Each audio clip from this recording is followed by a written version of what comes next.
बड़े दिनों से और 2.5 साल लगभग हो गए मैं सोच रहा था कि अच्छे दिन का मतलब क्या है।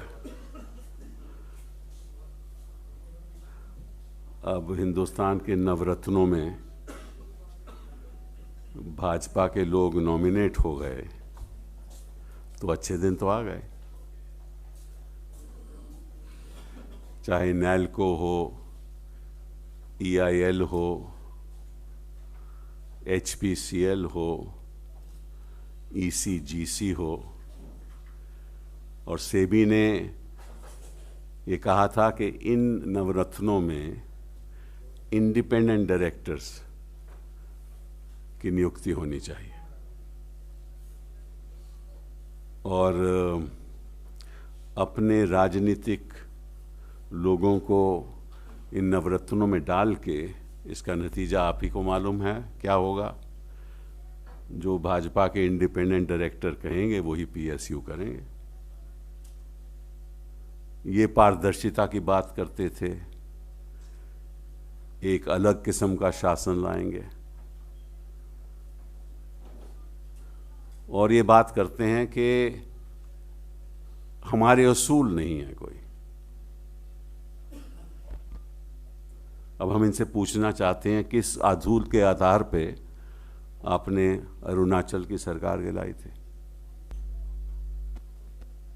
किन असूलों के आधार पे आपने उत्तराखंड में बागी लोगों को अगवा करके अपने पक्ष में लिया था। वो कौन से असूल थे? अरे इनका तो हाल ये है कि इनके अपने गठबंधन के भी लोग इनको छोड़ के जा रहे हैं। अब शिवसेना ने कह दिया है कि हम इनके साथ कोई चुनाव नहीं लड़ेंगे।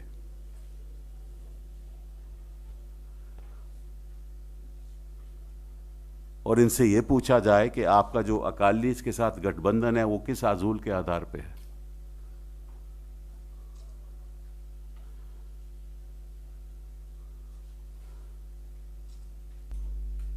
और उधर मेघालय के गवर्नर का हिसाब किताब आप देख ही रहे हो।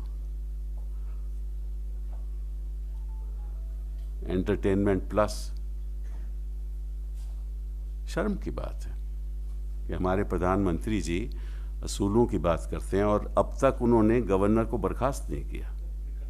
अभी कर दिया नहीं, बर्खास्त, चलिए बर्खास्त कर दिया तो FIR लॉन्च होनी चाहिए।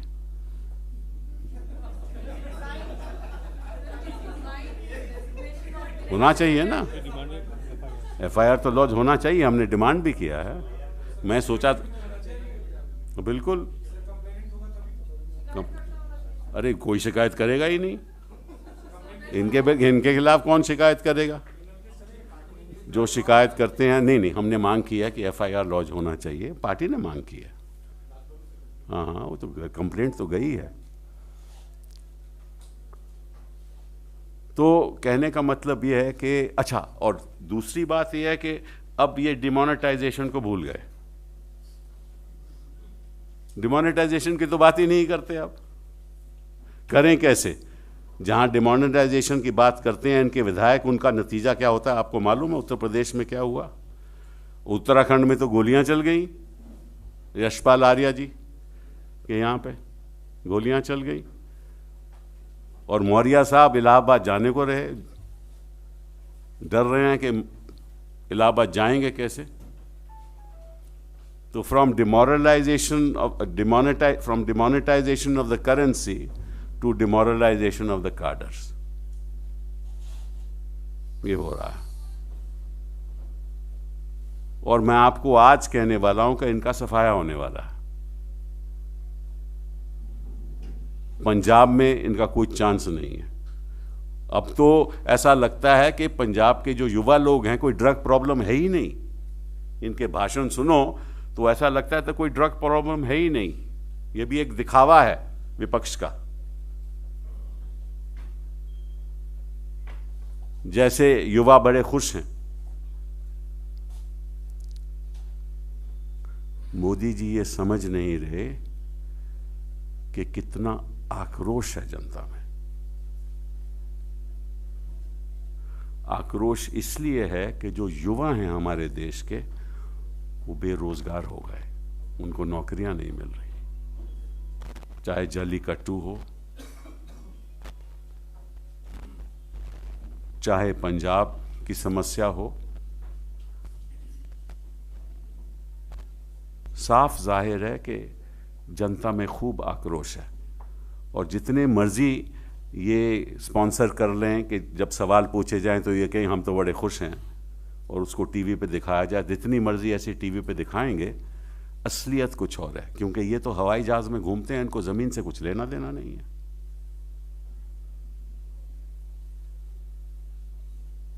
और मैं आग्रह करूंगा, देश सबसे पहले होता है, सत्ता बाद में। और इनकी दृष्टिकोण से सत्ता पहले और देश बाद में।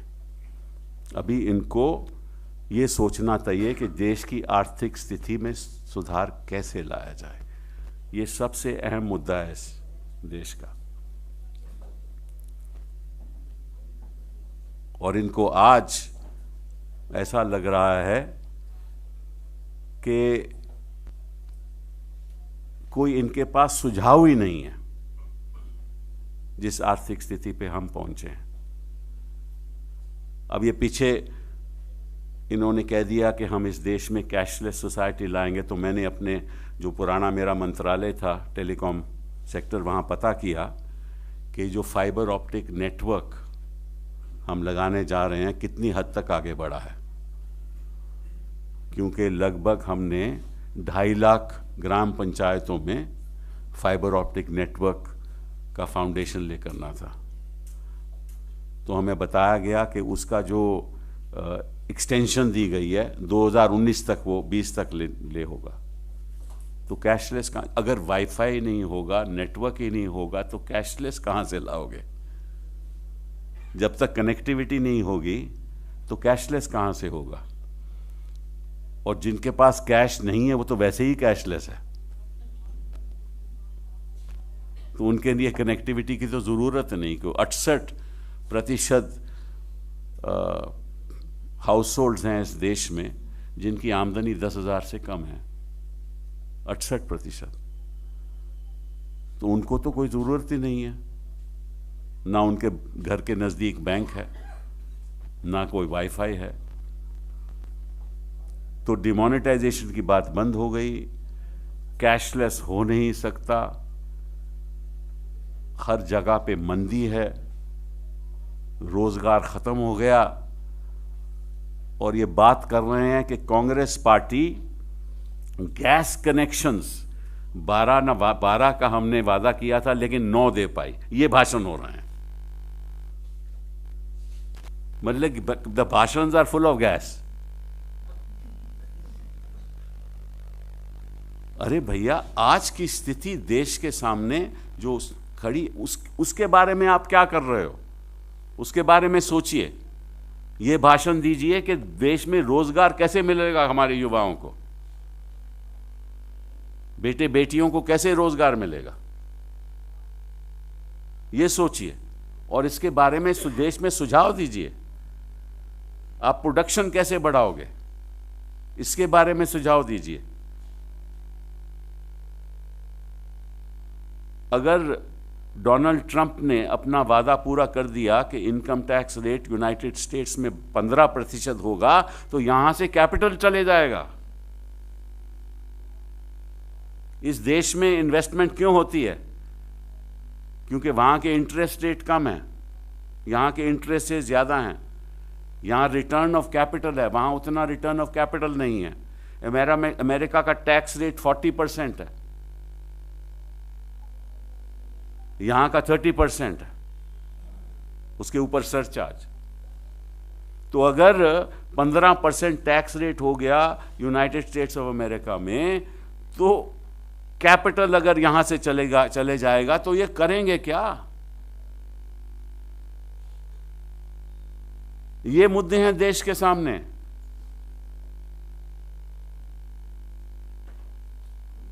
लेकिन मोदी जी इनके बारे में न सोचते हैं, न सोच सकते हैं। क्योंकि उनको किसी तरीके से सत्ता का इतना लोभ है कि कोई भी षड्यंत्र करके सत्ता पाई जाए।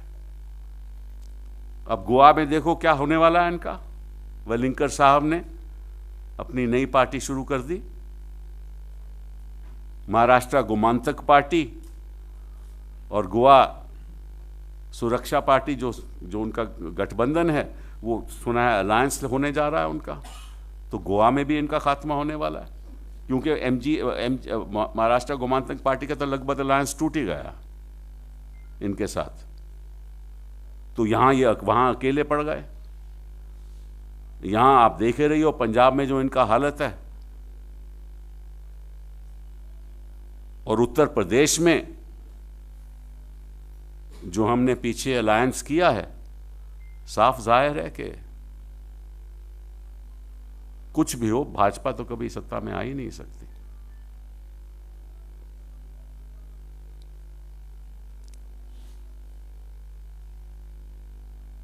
और आजकल वैसे मोदी जी बाहर नहीं जा रहे।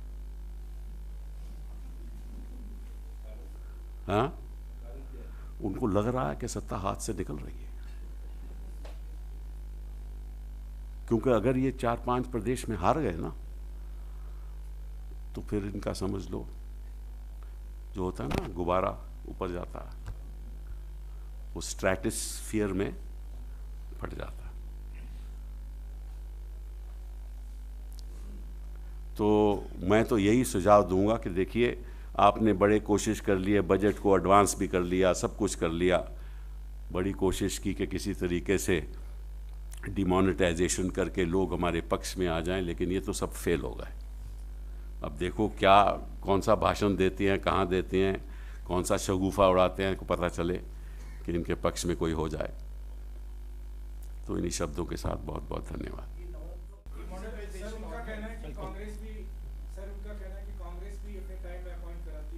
हाँ, तो ये तो कह रहे थे कि मैं तो एक नई सोच के साथ आगे बढ़ूंगा, एक नया प्रदेश, नया देश आपके सामने, नया किस्म का शासन, नई नई बातें।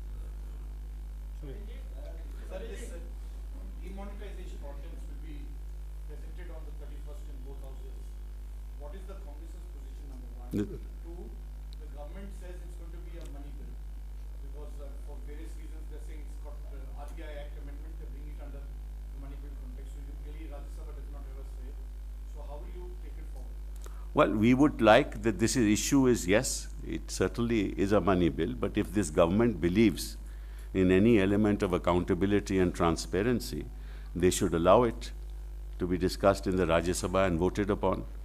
The reason why they will not allow that to happen is because they know that it will be defeated. This is again another failure of this party when it talks about democracy and adherence to principles. They talk about principles. What is the principle? They know that the people are unhappy. They know that across the political spectrum, parties are unhappy. They know that their own ministers are unhappy. They know that their own rank and file is unhappy. They know that the people of India are unhappy, but they will not allow a discussion to take place in Rajya Sabha. That just shows the mindset of this government and of the Prime Minister in particular.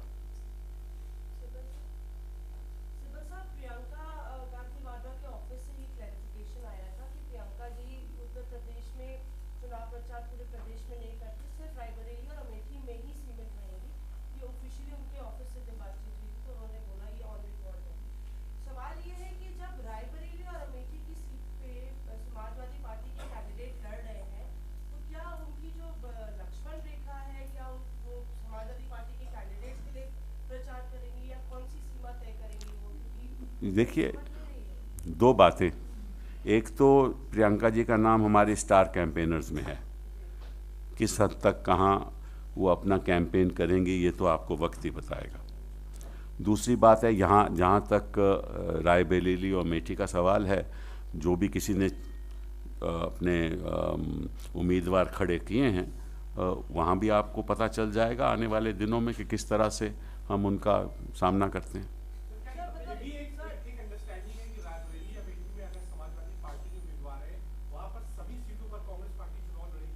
मालूम नहीं, आपको ज़्यादा मालूम है क्या understanding है, मुझे मालूम नहीं कि कोई अंडरस्टैंडिंग है या नहीं। सर ऐसा सामने आ रहा है सर कि पहले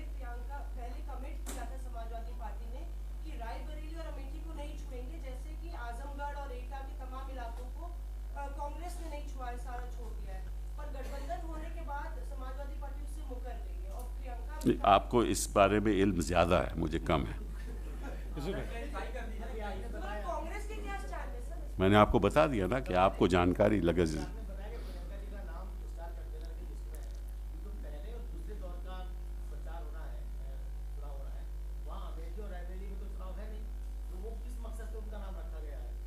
भाई अगर अगर अगर नाम रखा गया है तो आने वाले, अभी तो चुनाव की शुरुआत ही हुई है, अभी तो चुनाव मार्च तक चलेगा।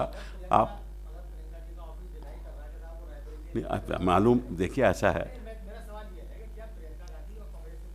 मैंने आपको बताया ना कि अगर स्टार कैंपर में नाम है तो अभी तो चुनाव शुरू ही हुआ है, अभी तो मार्च 8 तक चलेगा, तो आपको पता चल जाएगा कि किस हद तक कहाँ कहाँ कैंपेन होगी उनकी।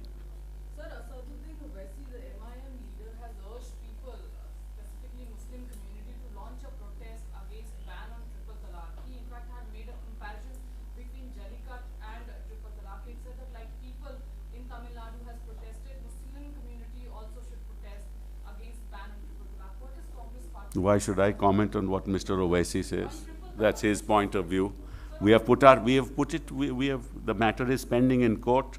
The matter will be decided by the court.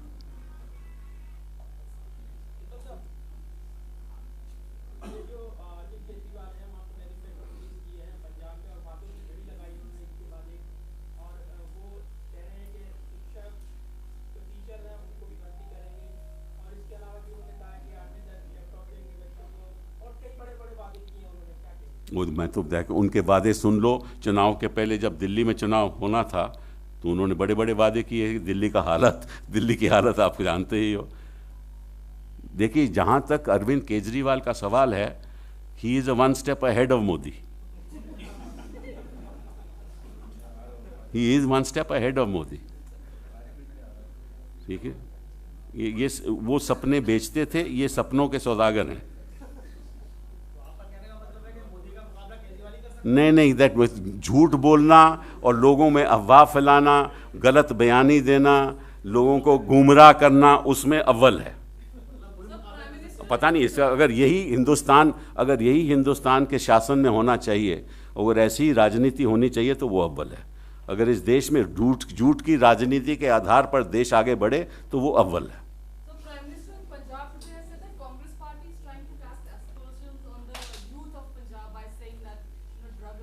No. In fact, people of India don't know. Even the people of Punjab don't know what Modi knows. Modi knows there is no drug problem in Punjab. Modi knows that, but the people of Punjab don't know. Most unfortunate. See, all wisdom comes from Modi. What he says is the truth. यही तो हम चाहते हैं कि देश के प्रधानमंत्री को ऐसे बयान नहीं देने चाहिए। पंजाब पीड़ित है। पंजाब के यूथ्स में जितनी ड्रग्स हैं आपको मालूम है, आज सब लोग मानते हैं, लेकिन मोदी जी कहते हैं कोई प्रॉब्लम ही नहीं है। ये आप जो बोले हैं कि केजरीवाल है झूठ की राजनीति पे।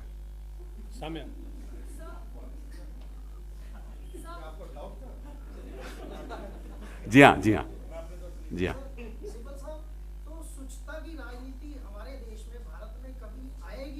बिल्कुल आएगी, जब भारत स्वच्छ होगा। देखिए, दो किस्म की स्वच्छता होती है, एक तो ज़मीनी और एक मानसिक। ठीक है ना? तो मानसिक स्वच्छता तो आप देख ही रहे हो 2014 के बाद। ज़मीनी स्वच्छता, वाराणसी सबसे पोल्यूटेड शहर है हिंदुस्तान में, तो स्वच्छता तो आप देख ही रहे हो। जब तक आप देश की जनता के साथ सच्चाई नहीं बोलोगे, ईमानदारी से बात नहीं करोगे, झूठे वादे नहीं करोगे, तब तक शासन में स्वच्छता कभी आ ही नहीं सकती और राजनीति में भी नहीं आ सकती।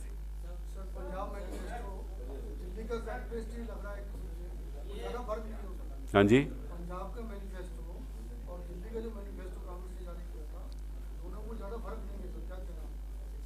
अच्छी बात है।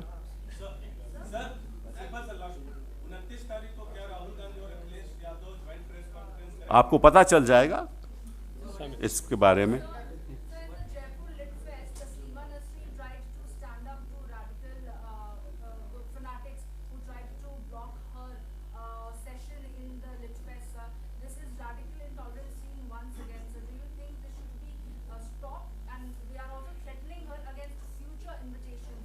You know, this will happen in this country under this dispensation. And we are seeing it. In fact, the ugly head of intolerance has never been so vibrant in India as it has been since 2014. Tolerance is one of the hallmarks of this. Intolerance is one of the hallmarks of this government. At every level there is intolerance. There is political intolerance. There is intolerance towards the minorities. There is intolerance towards the Adivasis, the Dalits, the marginalized. But there is extreme tolerance for all the wrongdoings that their own people do.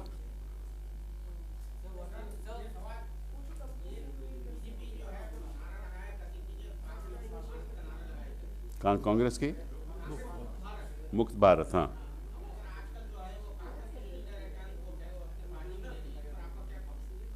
समझ नहीं आया सवाल पे। हाँ हाँ हाँ हाँ,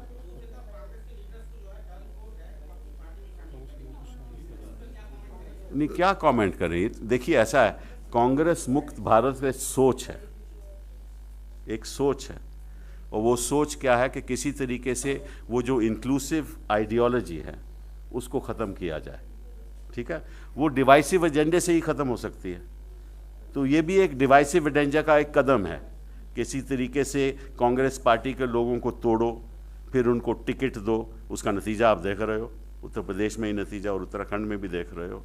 तो ये तो एक कहने की बात है कांग्रेस मुक्त भारत, लेकिन कांग्रेस कभी मुक्त हो ही नहीं सकता। उसकी वजह यह है कि वो तो संविधान का आधार है।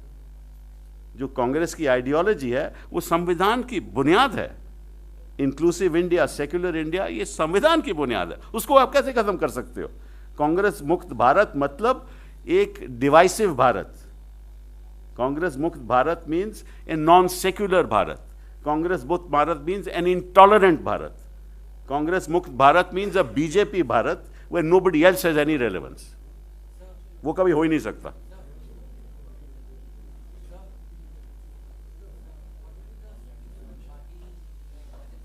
What will be the strategy of the party? We'll analyze the budget. We'll analyze the budget. We don't know what the budget is going to be. What can I tell you about the strategy? If you ask me, they have, हाँ, budget session की बात हम जैसे उससे पहले भी जैसे हम विरोध करते थे, विरोध करेंगे। जो अच्छी बात होगी तो, लेकिन बाकी ऑपोजिशन पार्टी के साथ मिलजुल कर एक स्ट्रैटेजी बनाएंगे।